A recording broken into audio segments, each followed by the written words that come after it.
Hello, everyone, and welcome to our Taste the Trend Easter morning break. So today we have some two really fabulous recipes that are very brunchy oriented. But I think that the number one thing we really want to look at in these recipes is that they have an extremely beautiful presentation, a very tasty presentation, but they're very, very simple. And we've kind of taken the work out of making that eggs Benedict. If you had a lot of people for Easter morning, of course you would be in the kitchen doing them one by one. But Eric did the eggs Benedict for the last time several weeks ago for our class. And what he found, he said that's a lot to do for if you have a lot of people, but it will be easier if we did eggs Benedict casserole and do it the night before, kind of like that Christmas morning breakfast. I know a lot of people have made that, so Eric created that for the eggs Benedict with the holiday sauce. Fabulous.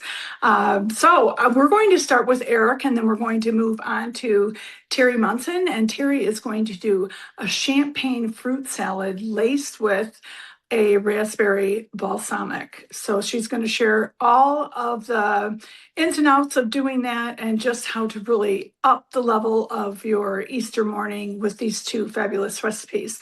So Eric, on to you. We'll start with your recipe, which is the eggs Benedict casserole. Hi everyone, and welcome to Taste the Trend Tuesday. Today I am making an Eggs Benedict casserole. Eggs Benedict is one of the things we really love here, and we're always looking for ways to make it better and easier. And this particular recipe gives you the same taste of Eggs Benedict, but it makes it a lot easier to make. So if you're doing a large group of people, you can double, triple the recipe, whatever.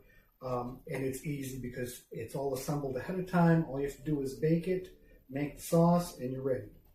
So first thing we're going to do is, the recipe calls for 6 English muffins, separated and diced.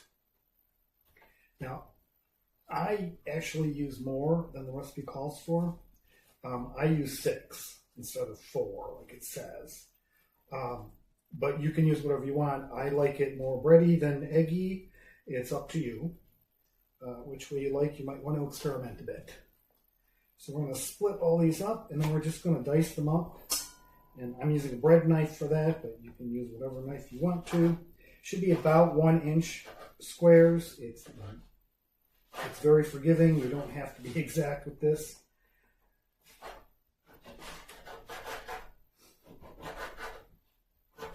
And I'm using Bay's English muffins because that's what my family always bought. So that's the way we've always done it.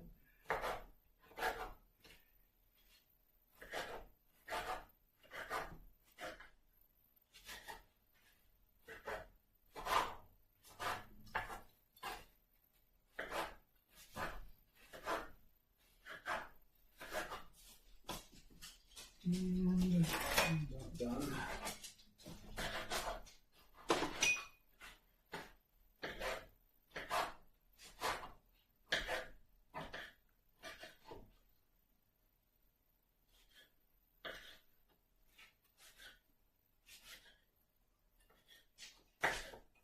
And then what you want to do is just fill the tray basically up to the level you want. I said this is a very simple recipe.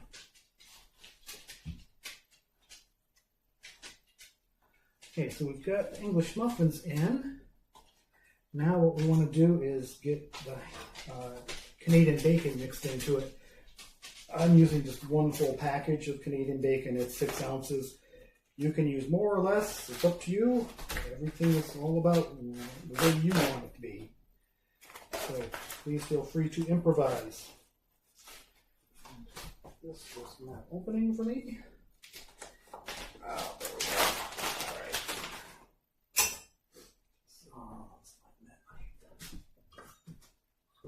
that. And again, just like English muffins, just chop this up. And then we're going to toss it with the English muffins that are already in the tray so that we kind of distribute the ham evenly throughout the recipe. I just kind of toss it with my hands. Anything falls out, throw it back in. So this is meant to be very quick, easy.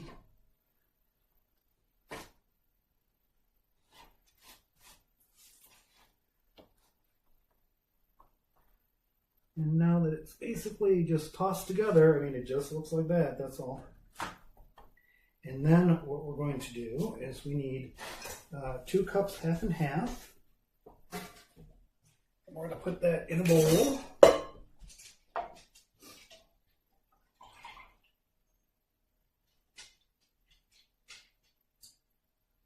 I sometimes like do a cup of heavy cream and a cup of half and half. I'm going to let that in. I want everything to be. But it tastes good no matter what you do. So now we've got 2 cups in there. I need to put a teaspoon of, half teaspoon of garlic powder.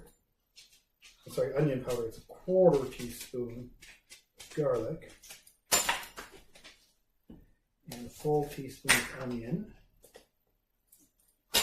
And again, this is, want more, put more. Want less, put less. It's up to you. This is all about whatever you want it to taste like. And then we're going to do 6 eggs.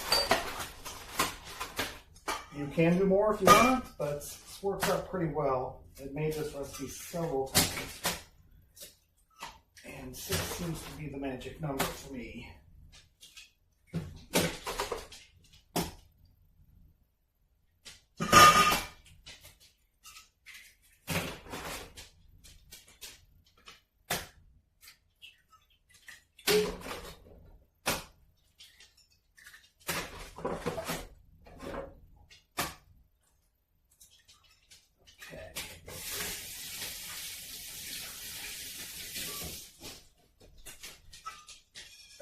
So here I've got 6 eggs, 2 cups of half and half, and then the garlic powder and onion powder. You can whisk this with a whisk. You can also, if you want, which I often do, is use a immersion blender. Doing this will get your consistency a little more like custard versus more eggy kind of consistency, and I like more like custard. But you should do whatever you want.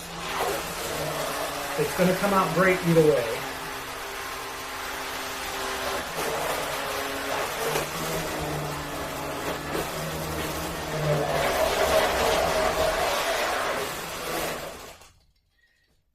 Now, I want it well blended because I like it smooth, but if you want it like more chunky with the egg piece, then just whisk it yourself. Then you're going to pour all of this into the tray.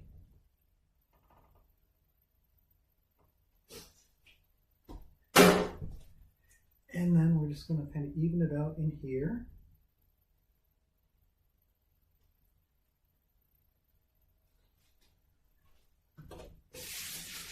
And then what we do is we're going to put this in the fridge, and it's going to sit overnight. First, we're going to cover it with our square Bonmat. And by the way, the rectangular mold is on sale right now through Thursday. You get it's actually not on sale, but you get a free medium Bonmat with it when you purchase it through Thursday. And also, if you buy the square mold right now, you get the square Bonmat lid also for it, which is what I'm using right now. And of course, the recipe for this is in the new spring cookbook, which you can go to boncook.com and download free of charge. It's got lots of great recipes in it, recipe cards, great ideas about different things you can try. It's got definitely a build a brunch section, which is awesome. So now that this is covered and ready, I'm going to put this in the fridge overnight. So then the next day, which is would be the morning probably, or early afternoon, I'm going to put that in the oven, and it's going to bake for 30 minutes covered at 375. So I'm going to put this in the oven.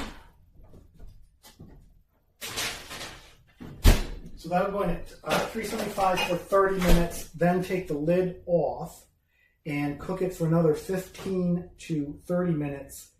It depends on how thick. If you're using the extra 2 muffins, it takes a little bit longer. And I always use our thermometer because it is so accurate, and I use it on everything. So you can test it. If a knife comes out clean, it's done, but you can also just stick this in, and if it says 160 to 165, you're good. So once that comes out of the oven, what we're going to do is let it rest for a little bit, about 15 minutes. It's going to come out kind of hot. And then this is what it looks like. It's just slightly toasted on the top. It's very moist still. And then we're going to let this rest while we make the hollandaise sauce. I'm going to take 3/4 of a cup of butter, and you're going to melt it in the microwave until that butter is about boiling. Is heating up. We're going to take 2 egg yolks. And honestly, you might want to do double this because everybody loves this. And we're just going to need the egg yolks. So we're going to separate out the egg yolks. You can use a egg separator, or you can use your hands, or glass, or the eggshell thing done many times. I always use my hands because it's just easier.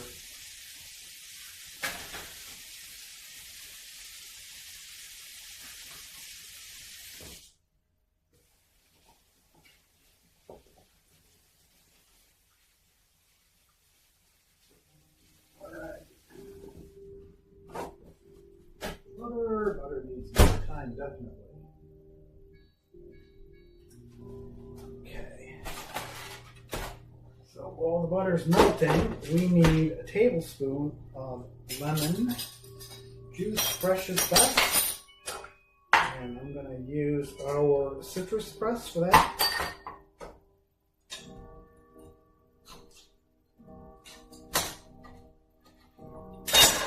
So you know, when you're using the citrus press, you do this backwards. So you think you put it the other way, but no, you want to put it so it's like this. The butt of the lemon is sticking up towards the round part. That gets the most juice out.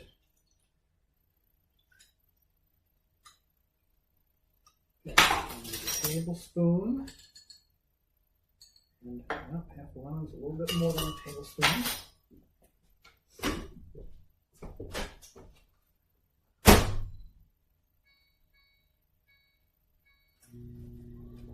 And the butter needs a little more time. Alright, well, the butter seems to be doing what it's supposed to do, so I'm going to stir up this lemon juice with the egg yolk.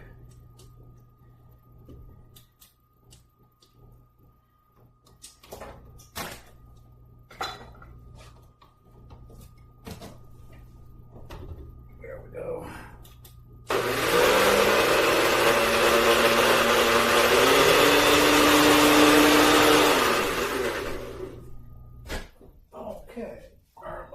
Nice and foamy, so we should be good to go. You slowly pour this in. If you pour it in too fast, you're going to end up with scrambled eggs, so don't do that.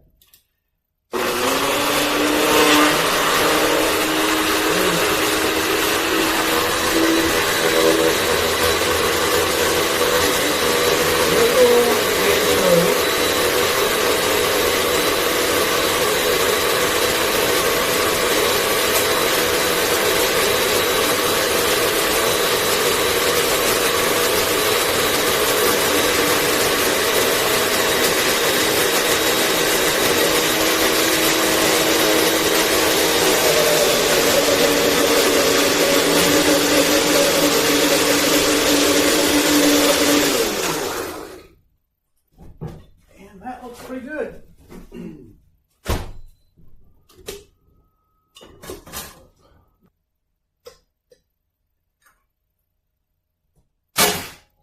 That is very good.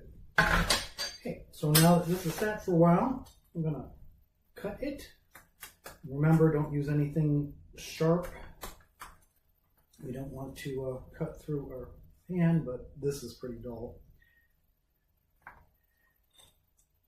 And then we have these. And then I'm going to pour our Renee's hollandaise sauce over the top. And there you go, Eggs Benedict, and it was really easy. So you can impress people with very simple recipe. I'm glad you took time to spend with us tonight, and I'm going to turn this back over to Cindy so we can move on to the next part. Okay, well, thank you so much, Eric. That is a really fabulous recipe, and I love the fact that you cut down on so many time-saving techniques there by doing it overnight, and also doing it in the rectangular mold where you have enough for everybody, whether you're serving 4, 6, 8. And I know Eric shared with me if you have more than 4 people, you definitely need to do it that way, because otherwise it's like you become a slave. It's like I love making crepes on the weekend, but I don't make them for big gatherings because it takes too much time. I would be standing by the stove for hours and hours. And this is just one of those things that you can, with the right tools, you can do anything in the kitchen. And the truth is, none of you need more recipes. What you really need is the right tools to cut down on time and make you look like a pro in the kitchen. So really exciting. And I think those tomatoes we're actually doing in one of the next classes coming up. So that's really exciting. But before we talk about that, let's move over to Terry Munson near Spokane, Washington. And she is making a champagne fruit salad drizzled with a balsamic reduction. Fabulous. You will love this recipe too. And it's super simple too. And the two go together so well. Hello. And yes, the champagne fruit salad is one of my favorites, and I'm excited to share it with you. So we start with cutting up all the fruit, which I did ahead of time. So the recipe shows that you have 1.5 cups of strawberries, which is already in my glass bowl. Fruit is so colorful and pretty. Sometimes it's hard to eat because it's so pretty. Then you take 1/2 cup of pineapple, already measured. Let's throw that in there. And let's put some blackberries. 1 cup of blackberries are going to go in. And then we're going to go with red again, and that would be red raspberries. And that is also 1 cup. This is 3 kiwis that are sliced and diced, and we're going to put those all in here. These are so packed full of vitamins. One escaped. Here we go. And then this is a whole mango that is peeled and diced. And we're going to put that in here. This salad is colorful, sweet. It can be used for brunch. You can use it for a dessert. Could be a dessert. And then we're going to, let me just toss this. So we got all the colors very gently. These are the best for that.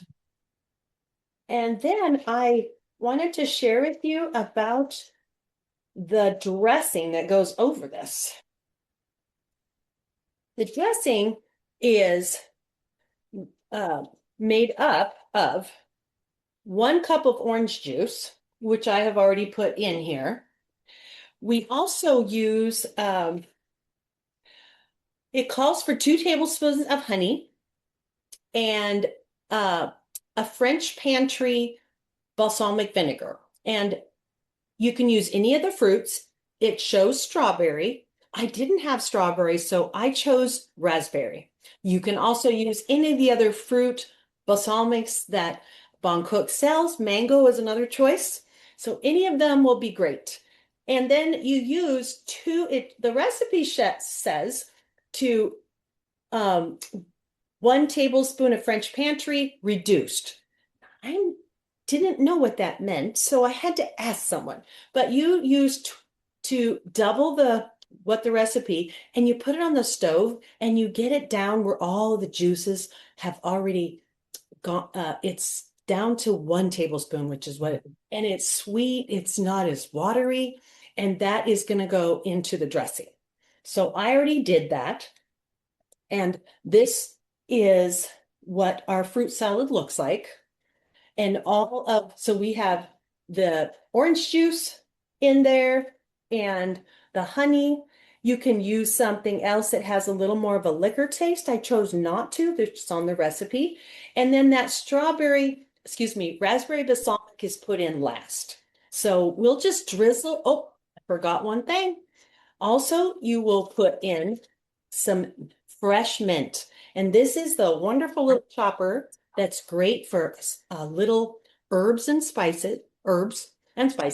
And you just attach it in here, and I put them inside. You can either roll it on your counter or you can turn it like this. The more turns that you do with this little herb chopper, the smaller the pieces will be. So we'll take a peek and see what it looks like. I think I like it a little bit smaller, so I'm going to put that lid back on and do some more turns. Ooh, it smells really good. Mhm. Let's try and look again. They're really tiny. They were much bigger. So you would just take some of those and just put them in there, and then we'll mix it a little bit more. Get that mint flavor in there. And then we're going to drizzle this wonderful balsamic and orange juice, excuse me. It's the orange juice. And then at the end, before you eat it, serve it, you can put champagne in, or you can use sparkling cider. I chose a sparkling grape cider for mine today. So we'll just drizzle a little bit in here and then toss it again. And then before we serve it, we will put the sparkling cider so it has those bubbles. And oh, it's going to be awesome. I can't wait to have this for our Easter. I think we're going to use it as a dessert. I want to also share, I do have this to show you the rectangle. As Eric pointed out, this is on sale, and then you get this for free. And that is through the 2nd. And then the other sale is the square. I use this often in my house, vegetables, all kinds of things. And this is the lid. I also use it for casserole, so you can put a lid on the square. Plus, you can use this for other things. And have a wonderful day. Thanks for joining us. And all of the recipes, I believe Eric's put that in the chat. Yes, and they're also available at boncook.com. Thank you so much, Terry. I just want to come and join you and eat that scrumptious salad right now. I know anyone that makes that salad will absolutely love it, and it's very impressive on a brunch. It's served in a glass bowl, I believe, is a must for that salad. You could also do small little parfaits and then do the drizzle of the balsamic on top. There's so many different variations of what you can do, and the whole idea of our recipes, we try not to use recipes that are extremely complicated and ones that you can make them your own. If you don't like mango, you could put watermelon. You could mix it up. They're very, very forgiving, and that's what I love about the cooking aspect of it.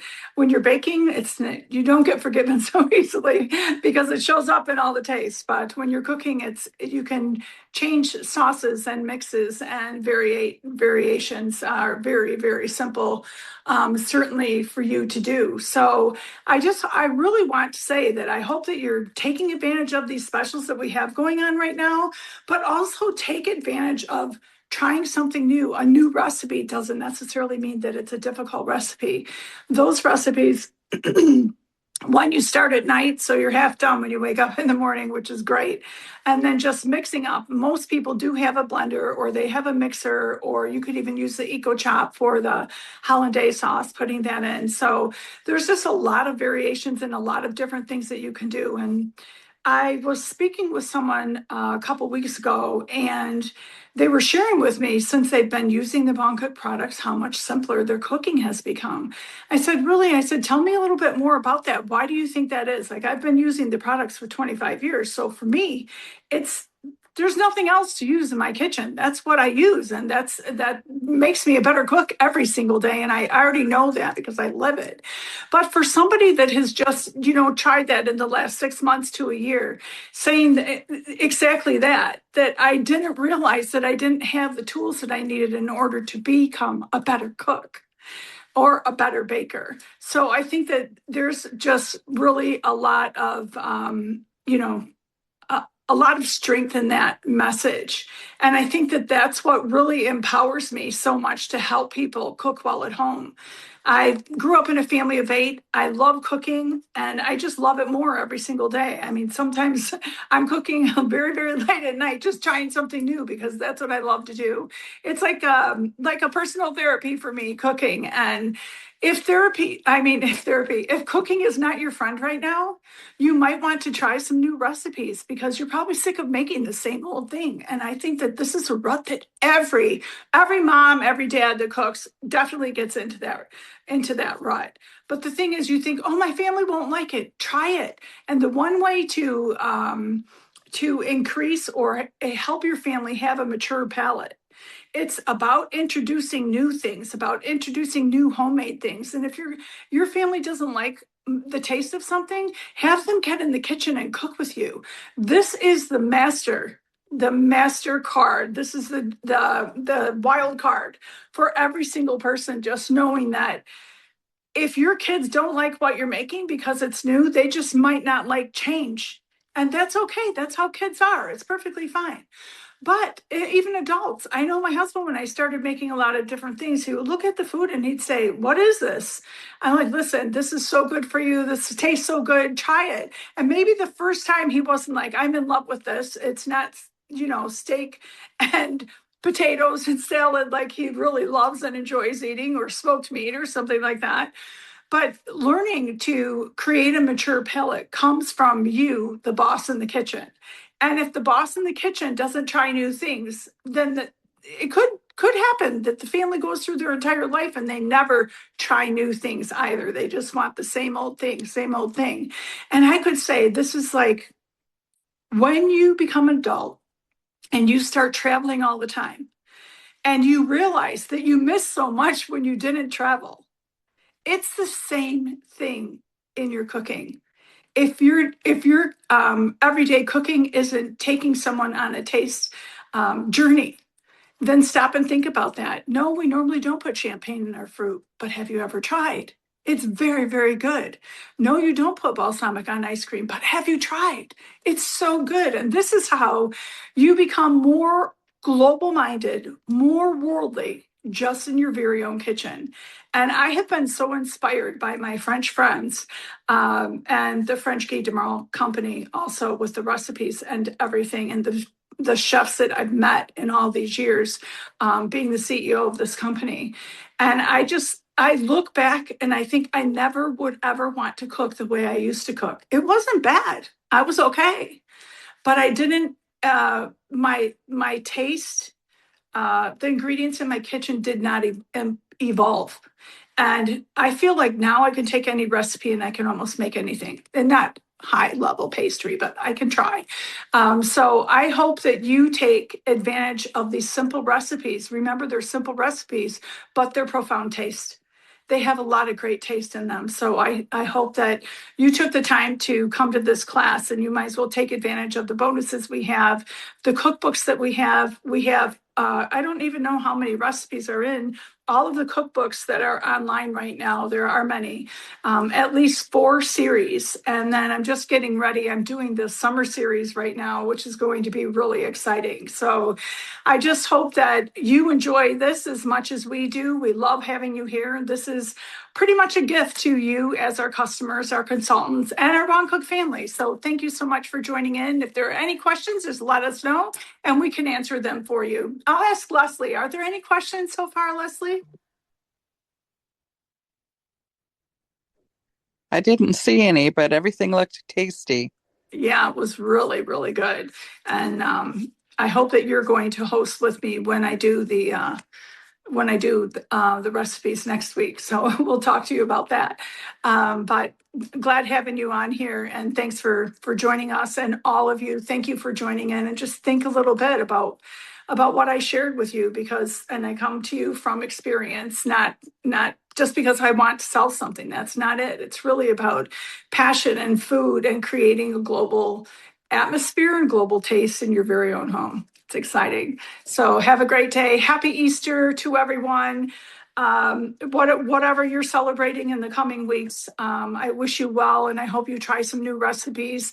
And I'm sure that if you text us in our Facebook groups, we will answer you if you get stuck on something. So thanks so much. Have a great night, and thanks for joining in. We'll see you in 2 weeks. I think on April 14th, we'll be back, and we have some great new recipes for that class as well. Thanks, everyone. Have a great night. Bye-bye.